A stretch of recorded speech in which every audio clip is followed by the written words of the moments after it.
what do you think of this Comcast offer and what Fox may do? And even if we pursue that, the competitive position it leaves both Comcast and Disney in going forward. Well, I think people have to be careful what they wish for.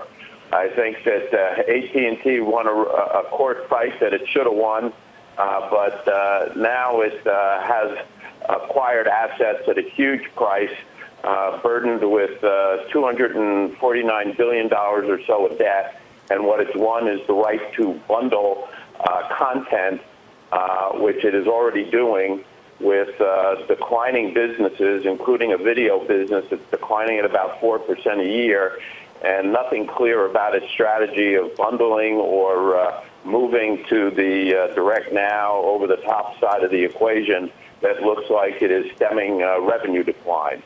So you move to the Comcast, Fox, Disney side of things, and the satellite issue, which, yes, this is a $65 billion transaction now, but everybody's got to think of it as buying that 60% of Sky that's not part of those numbers, and probably adds another $20 billion or so to the deal. And you got close to half the transaction that's going to be caught up again in a satellite asset. And just look at Dish. Dish was the third worst performing asset on the S&P 500 this year.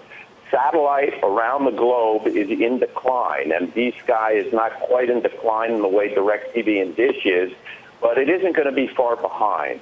And Disney's really got to think hard about getting into a business at that kind of price where it knows nothing about managing the truck rolls and the satellite dishes and all the technology that goes into that part of the business, when that really isn't the asset that it's most after, I think, in terms of creating a global streaming entertainment presence that can be the old media competitor to Netflix and the others that are getting into that game. So, Tom, if you think these are declining businesses and that they, everyone involved should be careful what they wish for, to Dennis's point, I mean, what should they do then?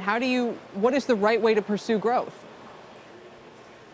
Well, I agree with both Andrew and David that there's going to be another round of bidding here, no doubt. I think the rational result is the win-win-win for everyone.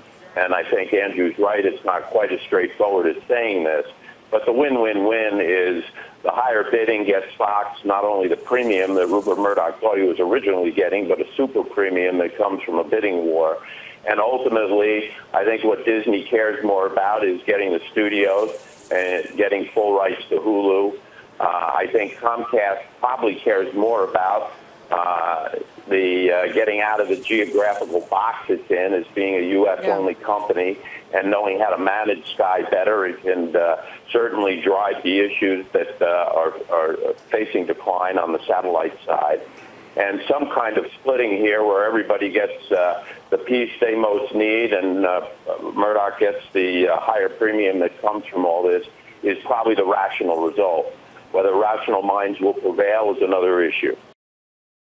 Hey there, thanks for checking out CNBC on YouTube. Be sure to subscribe to stay up to date on all of the day's biggest stories. You can also click on any of the videos around me to watch the latest from CNBC. Thanks for watching.